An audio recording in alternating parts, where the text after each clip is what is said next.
오늘 우리에게 주시는 하나님 말씀 마태복음 6장 9절에서 13절까지의 말씀입니다. 마태복음 6장 9절에서 13절까지 말씀을 제가 봉독하겠습니다. 신약성경 8쪽입니다. 하나님의 말씀을 들으시기 바랍니다. 그러므로 너희는 이렇게 기도하라. 하늘에 계신 우리 아버지여, 이름이 거룩히 여김을 받으시오며 나라가 임하시오며 뜻이 하늘에서 이루어진 것 같이 땅에서도 이루어지이다. 오늘 우리에게 일용할 양식을 주시옵고 우리가 우리에게 죄 지은 자를 사하여 준 것 같이 우리 죄를 사하여 주시옵고 우리를 시험에 들게 하지 마시옵고 다만 악에서 구하시옵소서. 나라와 권세와 영광이 아버지께 영원히 싸움나이다. 아멘. 아멘. 우리가 사용하는 말 중에 견물생심이라는 말이 있습니다. 물건을 보면 욕심이 생긴다는 것이죠. 기업들은 이런 사람의 마음을 잘 알기 때문에 어떤 제품을 하나 만들어 놓으면 광고를 통해서 사람들이 그것을 보도록 합니다. 그 물건이 나오기 전에 또 그 광고를 보기 전에는 그런 물건이 꼭 필요한가라고 생각을 했는데 일단 광고를 보고 그 물건의 매력을 느끼기 시작하면 그게 없으면 살아가는 재미가 없을 것 같은 그런 느낌이 들 때가 많습니다. 사람의 마음은 이런 경향을 가지고 있습니다. 그것이 전에는 꼭 필요하지 않았는데 눈을 통해서 그것을 확인하고 그게 좋겠다라는 생각이 들면 마음에서부터 저건 반드시 있어야 되는 것, 저건 꼭 필요한 것이라는 그런 생각을 한다는 것이죠. 그런데 이런 마음의 경향에 끌리다 보면 정말 필요한 것과 또 그렇지 않은 것들 사이에 구분이 흐려지게 됩니다. 예를 들어서 우리 음식을 먹는 것은 생활에 있어서 반드시 필요한 일입니다. 음식을 거르게 되고 또 음식을 먹지 않게 되면 삶의 에너지를 가질 수가 없는 것이지요. 음식은 먹어도 되고 먹지 않아도 되는 것이 아니라 반드시 먹어야만 하는 대상이라고 볼 수 있습니다. 이에 비해서 우리가 가지고 있는 핸드폰이라고 하는 것은 있으면 좋겠지만 핸드폰이 없다고 해서 우리가 살아가는 일 자체를 할 수 없는 것은 아닙니다. 생존이 불가능한 것은 아니라는 것이죠. 그런데 요즘은 이 구분이 모호해지고 있습니다. 특별히 젊은 사람들은 음식을 먹는 것 못지않게 핸드폰이 있어야만, 이 스마트폰이 있어야만 삶이 이루어질 수 있다라는 그런 생각을 합니다. 실제와는 다르게 이 핸드폰이라는 것을 생활의 필수품으로 그렇게 본다는 것이죠. 여러분, 간단한 예를 들었지만 이 기준이 제대로 정립이 되지 않으면 삶의 질서와 규모가 파괴가 됩니다. 삶의 주체성이 사라지게 되고 세상의 유행과 풍조에 이렇게 저렇게 휩쓸리게 되는 것이죠. 그런데 이 기준이 명확하게 되면 내가 무엇은 반드시 가지고 있어야 되고 무엇은 있어도 되고 없어도 된다는 그런 자유로운 마음을 따라서 질서 있는 삶을, 또 자기 스스로 자기 삶의 주체성을 가진 삶을 살아갈 수가 있는 겁니다. 그리고 이런 현상은 믿음의 영역에서도 역시 동일하게 일어납니다. 우리가 경건한 그리스도인으로 살기 위해서 반드시 필요한 것들이 있습니다. 이에 비해서 있으면 좋겠지만 혹 그것이 없어도 경건한 그리스도인으로 하나님의 백성으로 살아가는데 문제가 되지 않는 것들도 있습니다. 여러분, 건강은 어떤 것 같습니까? 건강이라고 하는 것은 있으면, 우리가 건강하면 정말 좋겠지만 건강하지 않다고 해서 성도의 삶을, 그것도 경건한 성도의 삶을 살아갈 수 없는 것은 아니지 않습니까? 재물도 마찬가지죠. 재물이 많으면 좋겠지만 혹 우리가 가난하다고 해서 경건한 삶 자체가 파괴되는 것은 아닙니다. 문제는 이 둘 사이에 구분이 모호해지는 겁니다. 그렇게 되면 성도가 정말 생명을 걸고 지켜가야 될 것을 지키지 못하고 엉뚱한 것에 매달려서 그것이 마치 전부인 것처럼, 그것이 모든 것을 설명하는 것처럼 거기에 매이게 된다는 겁니다. 그러면 그리스도께서 주신 자유를 누리지 못할 뿐만 아니라 경건한 삶을 살아갈 수가 없게 됩니다. 아마 예수님도 이런 우리 사람들의 마음의 경향을 아셨을 겁니다. 주기도문이라고 하는 것은 우리가 경건한 그리스도인으로 살기 위해서 필수적으로 갖추고 있어야 될 모습, 또 반드시 하나님께 기도해야 될 것이 무엇인가를 우리에게 알려주는 역할을 합니다.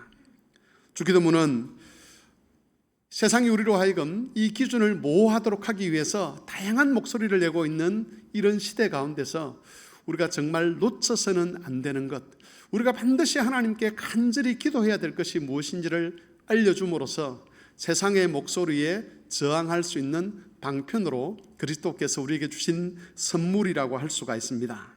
우리의 기준을 희미하게 하는, 세상의 목소리에 맞설 수 있도록 하는 무기라는 것이지요.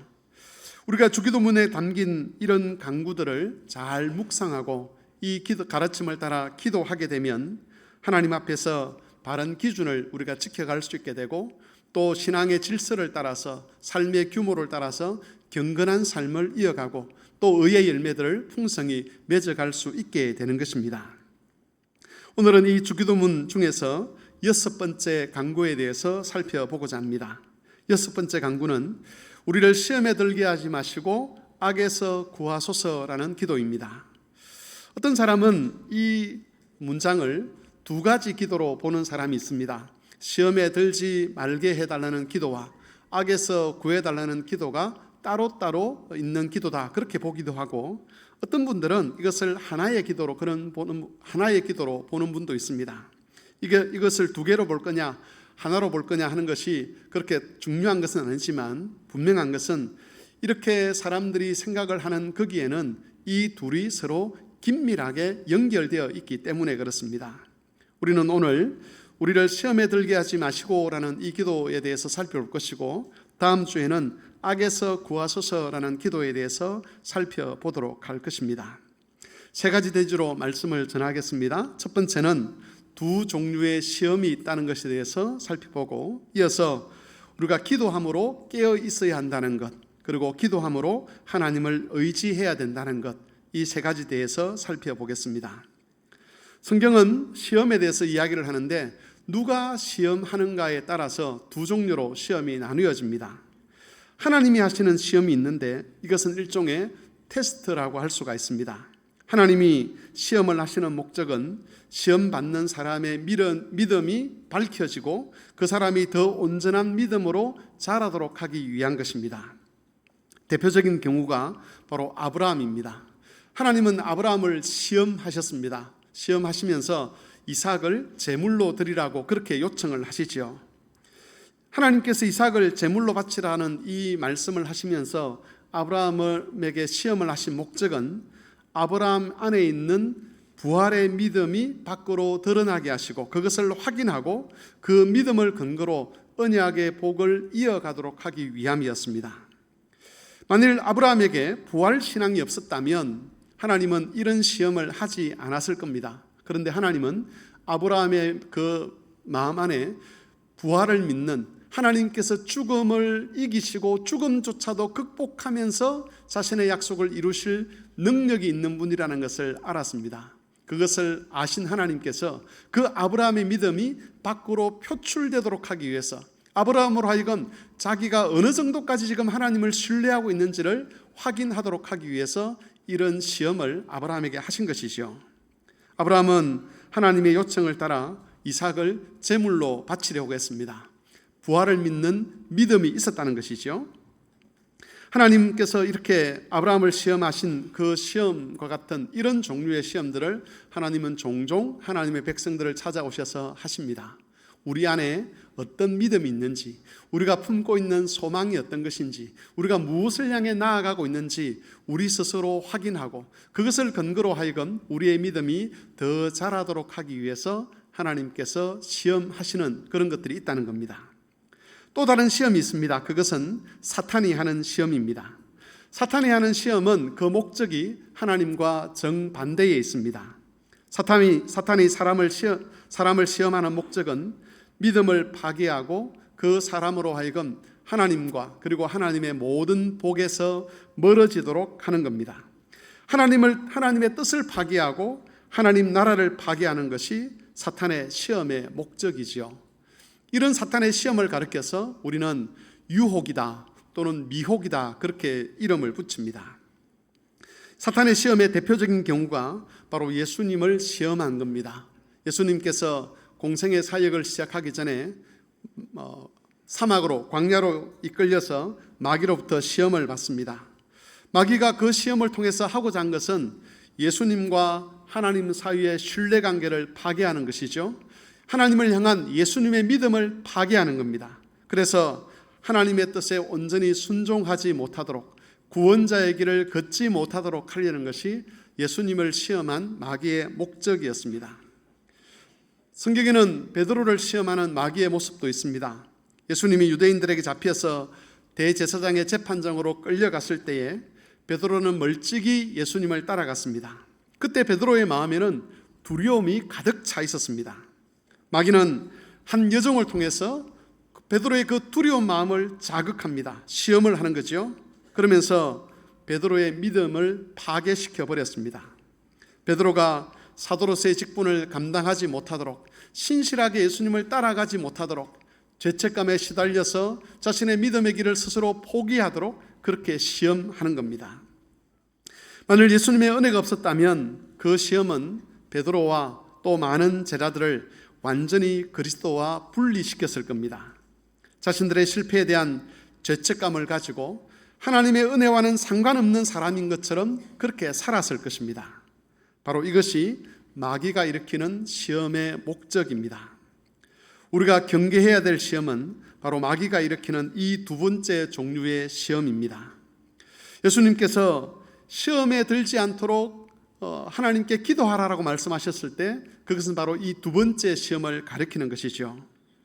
우리의 경건에 있어서 이것은 절대적으로 중요한 일입니다. 주기도문에 담아서 우리로 하여금 계속해서 기도하도록 하실 만큼 마귀의 이 시험에 빠지지 않는 것이 중요하다는 것이죠.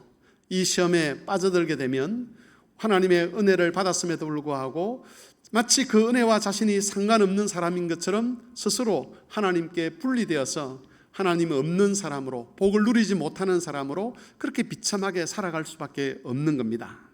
따라서 우리도 시험에 대해서 엄중한 마음을 가지고 두렵고 떨리는 마음으로 이런 시험에 들지 않게 해주시기를 간절히 기도해야 될 것입니다. 두 번째로 살펴볼 것은 마귀의 시험 앞에서 우리는 기도함으로 깨어 있어야 한다는 겁니다. 마귀의 시험의 특징이 있는데 그것은 올무와 같다는 겁니다. 올무라는 것은 덫이나 함정을 의미합니다. 덫이나 함정의 특징은 그것이 거기에 있다는 것을 알아차리기가 어렵다는 겁니다. 전에도 한번 제가 어릴 적에 했던 장난을 그 말씀을 드렸는데, 제가 살고 있는 그 동네 둑에는 가끔씩 연인들이 지나다녔습니다. 그러면 그걸 놀리기 위해서 일부러 구덩이를 파서 거기에 오물을 붓고 함정을 만들었는데, 함정을 만들 때는 그것이 함정이라는 것이 알려지지 않도록 주변과 똑같이 그렇게 포장을 합니다. 짐승을 잡으려고 할 때에 사람들이 덫을 놓습니다. 덫을 놓을 때 짐승들에게 여기 덫이 있다 조심하라, 그런 식으로 덫을 놓지는 않습니다. 함정을 팔 때에도 이것은 함정이니 조심하라, 그런 식으로 함정을 파지 않습니다. 할 수만 있다면 여기에 덫이 있다는 것, 여기에 함정이 있다는 것을 숨기려고 한다는 것이죠. 마귀의 시험도 그런 성격을 띠고 있습니다. 마귀가 시험할 때 이건 내 믿음을 파괴하기 위한 시험이다, 이것은 내가 하나님 나라의 복에서 멀어지도록 하려고 하는 나의 시험이다, 그걸 알려주면서 시험하지 않습니다. 마귀는 그런 사실을 철저하게 숨깁니다. 심지어 마귀는 광명의 천사로 자신을 꾸미기도 합니다. 그렇기 때문에 마귀가 우리에게 시험할 때에 그 시험을 우리가 알아차리기가 어렵다는 것이죠. 그리스도인들 중에는 마귀의 시험이 있다는 것을 전혀 고려하지 않고 살아가는 사람들이 있습니다. 이 말은 마귀의 시험이 있다는 것을 부정한다는 그런 뜻이 아닙니다. 분명히 마귀와 마귀의 시험에 대한 지식을 가지고 있습니다. 그리고 가끔 그런 시험을 경계해야 된다는 말을 하기도 합니다.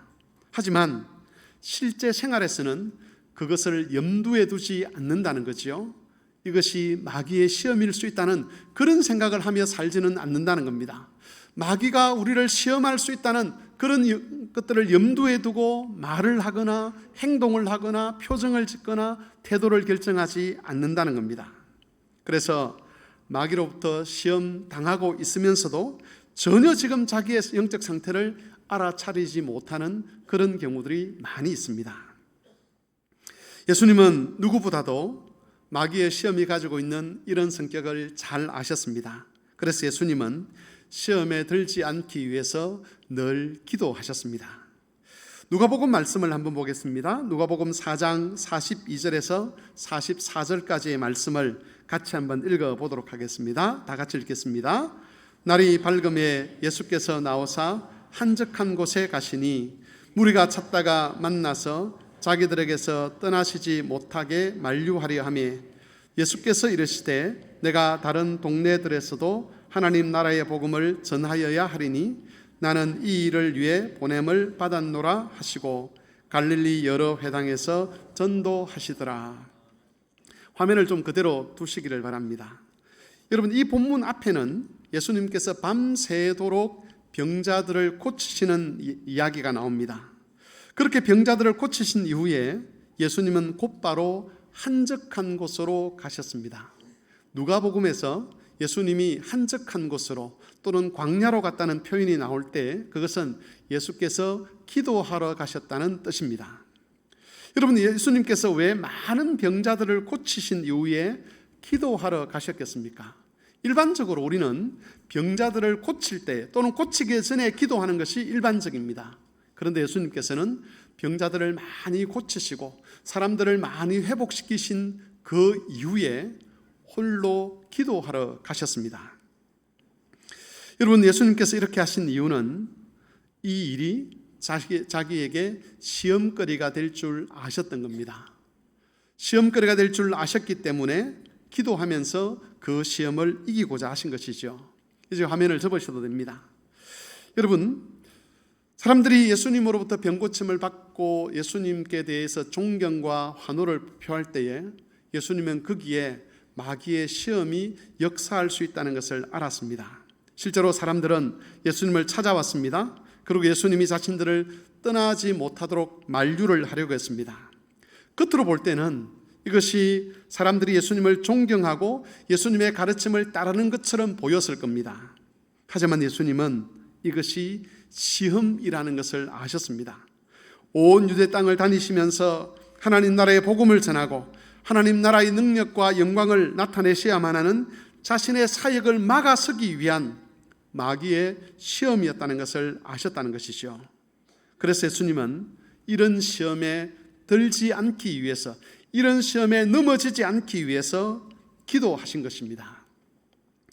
예수님을 향한 시험은 여기 한 번만 등장하는 것이 아닙니다. 처음 사역을 시작할 때 광야에서도 시험이 있었고 예수님이 사역하는 중에도 있었고 심지어 마지막 사역이었던 십자가에 달리셨을 때에도 마귀의 시험이 있었습니다. 예수님이 십자가에 달리셨을 때에 지나가는 사람들은 예수님을 비난했습니다. 뭐라고 비난을 했느냐 하면 자기도 구원하지 못하는 그리스도를 그리스도라고 할 수 있느냐라는 그런 식으로 비난을 한 것이죠. 어떤 사람은 그렇게 말했습니다. 네가 정말 그리스도가 맞다면 지금 당장 십자가에서 내려와서 그것을 증명하라. 그러면 내가 믿겠다라고 말을 하기도 했습니다. 예수님은 얼마든지 그때 십자가에서 내려오실 수 있었습니다. 자신이 그리스도라는 것, 자신의 능력을 보여주실 수가 있었습니다. 하늘의 천군과 천사를 동원하여서 자신을 대적하는 자를 심판하실 수 있었습니다. 하지만 그것은 예수님의 구원 사역을 방해하려고 하는 마귀의 시험이었습니다. 세상 죄를 진 하나님의 어린 양으로서 죄인들을 구원하여 그들을 하나님 나라로 초대하려고 하는 하나님의 뜻을 파괴하려고 하는 마귀의 시험이었다는 겁니다. 그 시험에 넘어지지 않기 위해서 예수님은 십자가 사건이 있기 전에 겟세마네 동산에서 간절히 기도하셨습니다. 그것도 땀이 피가 되기까지 기도하셨습니다. 그리고 예수님은 제자들을 향해서 그리고 모든 그리스도인들을 향해서 이런 마귀의 시험에 들지 않기 위해서 기도하라라고 말씀을 하신 것입니다. 교회 여러분, 우리는 마귀의 시험을 알아차리지 못합니다. 마귀는 자기의 정체를 쉽게 드러내지 않습니다. 철저하게 자기의 존재를 숨깁니다. 그러면서 때로는 우리 주변에 있는 사람들을 통해서 우리를 시험합니다. 어떤 때는 정말 듣기 좋은 말을 통해서, 어떤 때는 마음에 상처가 생기는 말을 통해서, 어떤 경우에는 두려움을 통해서, 어떤 경우에는 즐겁고 기쁜 마음을 이용해서 우리를 시험합니다. 우리를 시험하는 데 있어서 마귀의 재료에는 한계가 없습니다. 어떤 것은 사용하고 어떤 것은 사용하지 않는 것이 아니라 우리를 둘러싸고 있는 모든 것들을 통해서 마귀는 우리를 시험합니다. 심지어 나와 가장 친밀한 사람이 마귀의 시험의 도구가 되기도 하고, 때로는 나를 가장 불편하게 하는 사람이 마귀의 도구가 되기도 합니다. 심지어는 우리 자신이 우리를 시험하는 도구가 되기도 합니다. 하나님의 은혜를 가장 많이 받았던 그때가 마귀의 시험의 때일 수도 있습니다. 하나님께서 주신 은혜를 성도들과 함께 누리는 그 자리에서도 마귀의 시험은 사라지지 않습니다. 우리의 슬픔도, 우리의 기쁨도, 잘된 일도, 잘못된 일도 마귀는 얼마든지 우리를 시험하는 도구로 사용할 수 있다는 것이죠. 저는 가끔 사람들에게 생각을 거꾸로 하지 말라 이런 말들을 합니다. 어떤 문제가 있을 때 고민을 하고, 또 어떤 해결해야 될 사건이 있을 때 우리가 진지하게 하나님 앞에서 고민을 하는데, 마귀는 우리의 고민의 방향, 생각의 방향을 잘못된 것으로 얼마든지 유도할 수 있습니다. 그렇게 잘못된 방향으로 생각하고 고민을 하게 하면서도 마귀는 자기의 실체를 전혀 드러내지 않습니다. 하지만 마귀가 원하는 방식으로 우리가 생각하고 고민하게 되면 하나님께 대한 신뢰가 희미해지게 되고, 스스로를 자책하고 스스로 하나님에게서 멀어지는 그런 결과에 이르게 되는 것이죠. 고민이라는 것, 우리가 하는 그 고민인데 그 고민의 방향에 마귀가 역사하여 시험하게 되면 고민하면서도 하나님께 멀어지는 일을 할 수 있다는 겁니다. 그래서 어떤 고민은 하나님을 기쁘시게 하고 우리를 하나님의 그 온전한 믿음의 터 위에 세우는 그런 고민이 있는가 하면, 어떤 고민은 마귀를 기쁘게 하고 우리로 하여금 하나님의 은혜에서 멀어지게 하는 그런 경우들도 있다는 겁니다. 그런 모든 일에 마귀가 역사할 수 있는 겁니다. 여러분, 우리는 이런 시험에 빠져들지 않기 위해서 기도해야 합니다. 성경에는 기도하는 일을 가르쳐서 깨어있는 일이다, 그렇게 말씀하고 있습니다. 깨어있는 사람은 마귀의 시험이 왔을 때 그것을 알아차릴 수가 있습니다. 반대로 잠자는 사람은 마귀의 시험이 올 때 그것을 알아차릴 수가 없습니다. 깨어있는 사람은 마귀의 시험이 올 때 그것을 통해서 지금 마귀가 어떤 식으로 자신의 믿음을 무너뜨리려고 하는지, 어떤 식으로 자신을 하나님과 분리시키려고 하는지를 깨닫게 됩니다. 그러면서 저항할 수 있게 되고 그 시험과 싸울 수 있게 되는 것이지요. 혹 마귀의 시험에 잠시 넘어갈 수 있지만, 깨어있는 사람은, 기도하는 사람은 자신이 그 시험에 계속해서 빠져가는 것을 막을 수도 있습니다. 그러므로 교회 여러분, 마귀의 시험이 올무와 같다는 것, 함정과 같다는 것을 기억하시고 기도함으로 항상 깨어 있으시기를 바랍니다. 기도하는 사람은 시험에 넘어지지 않을 수 있습니다. 기도하는 사람은 마귀의 온갖 시험에도 경건함을 지키면서 하나님 안에 머물러 하나님의 은혜를 누릴 수 있음을 꼭 기억하시기를 바랍니다. 세 번째로 살펴볼 것은 기도함으로 하나님을 의지해야 한다는 겁니다.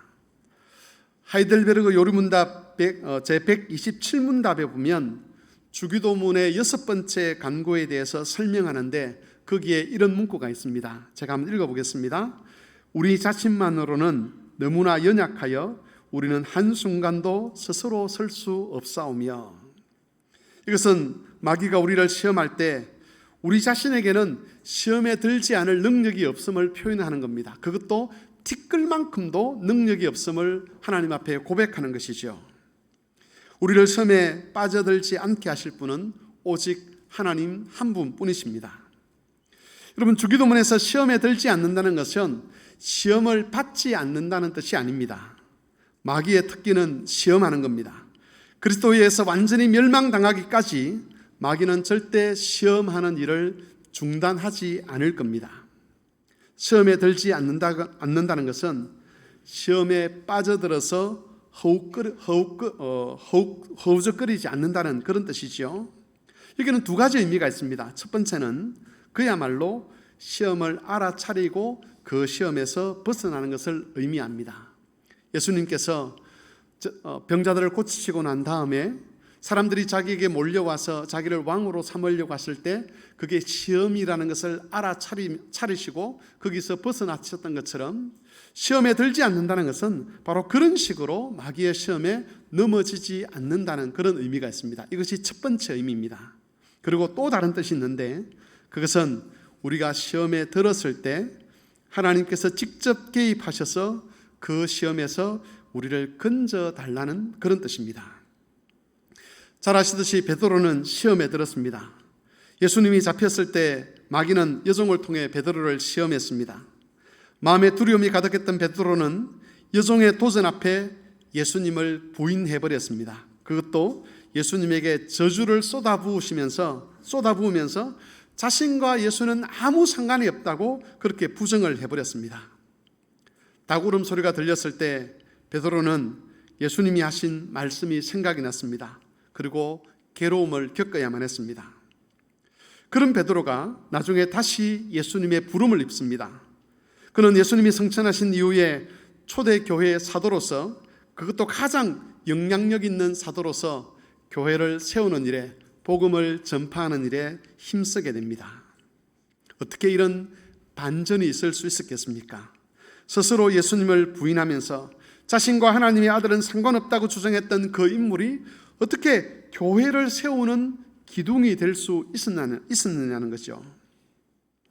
누가복음에 기록된 예수님의 말씀 속에서 우리가 그 답을 찾을 수 있는데, 누가복음 22장 31절에서 34절까지 말씀을 같이 한번 읽어보도록 하겠습니다. 다 같이 읽겠습니다. 시작.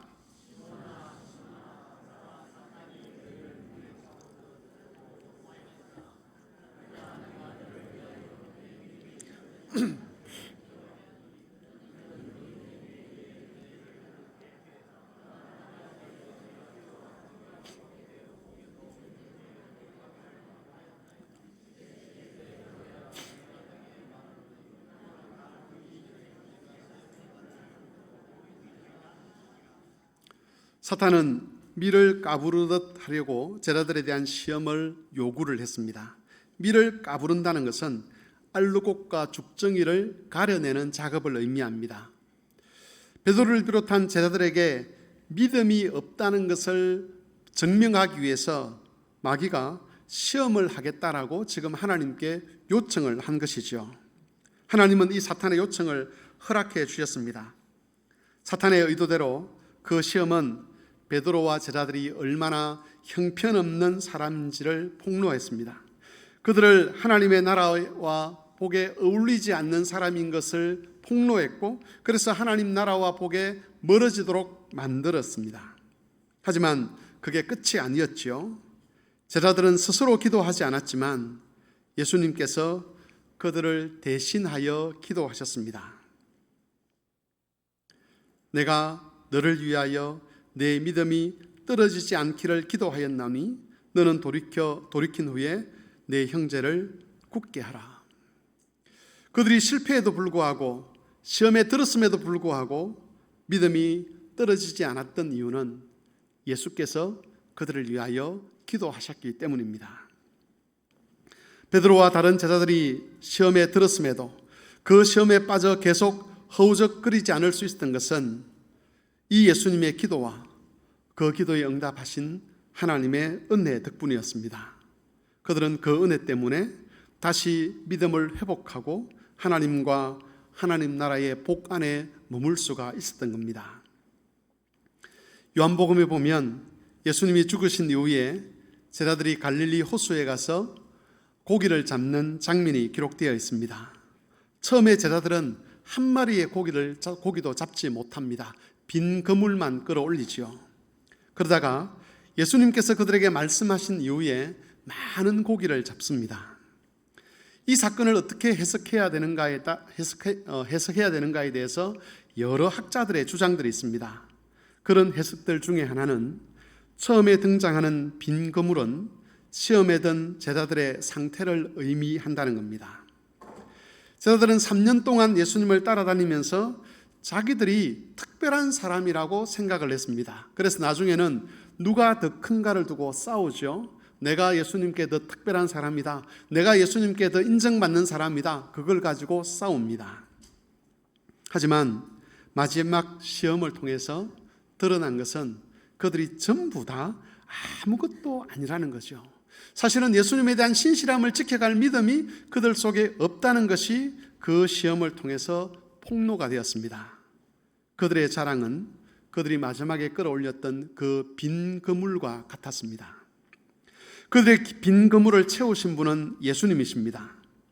제자들은 자기들이 시험에 들지 않도록 기도하지 않았습니다. 하지만 예수님은 제자들이 시험에 들지 않도록 기도하셨습니다. 사탄이 밀을 까부르듯이 제자들을 시험해서 그들을 하나님의 복과 하나님의 은혜 안에서 멀어지려고 했던 그런 시도를 했지만 예수님은 그들의 믿음이 떨어지지 않기를 기도하셨고 그들이 다시 돌이켜서 형제를 굳게 하시기를 기도하셨습니다. 여러분, 제자들과 마찬가지로 우리도 빈 그물일 수 있습니다. 그러나 제자들에게 그러하셨던 것처럼 예수님께서 우리의 빈 그물을 채워 주실 것입니다. 시험에 들지 않도록 기도하라 하셨지만 여러분, 기도하는 것 자체가 마귀의 시험을 이기는 능력인 것은 아닙니다. 잘 알듯이 우리가 마귀의 시험을 알아차린다고 해도 그것을 이겨내는 것은 또 다른 문제입니다. 두려움이 찾아올 때 이게 마귀의 시험이다, 우리가 안다 할지라도 그 두려움을 쫓아낼 능력이 우리에게 없다는 것이죠. 마음이 복잡해지고 생각의 방향이 잘못되었다는 것을 알아도 그 마음을 바로잡는 일이 결코 쉽지 않다는 것을 우리는 잘 알고 있습니다. 저 사람에 대한 나의 말과 나의 행동과 나의 마음과 나의 태도가 잘못되었다는 것을 알아도, 이것이 마귀의 시험이라는 것을 알아도 그 사람에 대한 태도를 그리스도께서 원하시는 방식으로, 하나님께서 원하시는 방식으로 바꾸는 일은 또 다른 문제, 우리가 극복할 수 없는 문제입니다. 우리가 안다고 해도 다 그대로 따르거나 순종하지 못하는 것이죠. 그럴 때 우리의 유일한 소망은 우리를 위해 중보하시는 예수 그리스도와 또 그리스도의 기도를 들으시고 우리를 도우시는 하나님의 은혜입니다. 비록 우리는 실패할 수 있지만 하나님은 모든 시험에서 우리를 건져내실 것입니다. 우리가 시험에 빠져 허우적거리는, 그래서 믿음을 잃어버리고 하나님의 복과 은혜에서 스스로 멀어지고 있는 그런 상황 속에서 우리를 건져낼 수 있는 분은 우리 주 예수 그리스도와 그리스도를 보내시고 성령으로 함께 하시는 하나님의 은혜뿐이라는 겁니다. 교우 여러분, 이것을 기억하시기를 바랍니다. 그래서 하나님의 은혜가 필요하다고 느껴지는 모든 시간에 하나님의 은혜의 보좌 앞으로 담대히 나오시기를 바랍니다. 그러면 하나님께서 그 은혜를 우리에게 펼쳐주실 것이고 우리의 신실하지 못함, 우리의 빈 그물을 불쌍히 여기시며 이 그물에 하나님의 좋은 것으로 채워주실 것입니다. 그리하여 우리로 하여금 복과 은혜 속에서 계속해서 살아가도록 주께서 도와주실 것입니다. 말씀을 정리하겠습니다. 예수님은 우리가 시험하는 자 앞에 살고 있음을 아셨습니다. 그 시험은 하나님께서 우리에게 주신 모든 은혜와 복에서 멀어지도록 하는 결과를 가져오는 것입니다. 이 시험은 예수님께서 먼저 당하셨습니다. 그러나 예수님은 깨어 기도하심으로써 그 시험에 빠져들지 않으셨고 또 하나님의 뜻을 따라 십자가에서 자신을 대속의 제물로 드릴 수가 있었습니다. 시험을 이기신 예수님은 우리를 향해서도 깨어 기도하라라고 명령하십니다. 시험에 들지 않기를 기도할 때에 은밀한 중에 다가오는 시험을 우리가 깨닫게 될 것이고 또 하나님의 도움을 입어서 그 시험을 이기는 경험도 하게 될 것입니다. 교우 여러분, 시험에 빠져들지 않게 깨어 기도하시기를 바랍니다. 또한 하나님의 능력과 은혜를 기도를 통해서 경험하시기를 바랍니다. 우리가 만들어 놓은 이 빈 거물에 하나님께서 채우시는 물고기가 있다는 것을 경험으로 확인하시면서 그것 위에서 더 신실한 믿음의 사람으로 날마다 자신을 세워가는 모든 교우들이 되실 수 있기를 바랍니다. 주의 말씀을 생각하며 같이 기도하겠습니다. 우리는 시험하는 자 앞에서 살아갑니다. 사탄은 우리를 향한 시험을 결코 중단하지 않을 겁니다. 그 시험 앞에 예수님께서 우리에게 명령하신 것은 기도하는 겁니다. 시험에 들지 않도록 깨어 기도할 때에 우리는 마귀의 시험을 알아차릴 뿐만 아니라 그 시험에서 우리를 도우시는 하나님의 능력도 경험하게 될 것입니다. 우리와 우리 자녀들의 삶이 깨어 기도하는 삶이 되도록 하나님이 도와주시기를 함께 기도하겠습니다.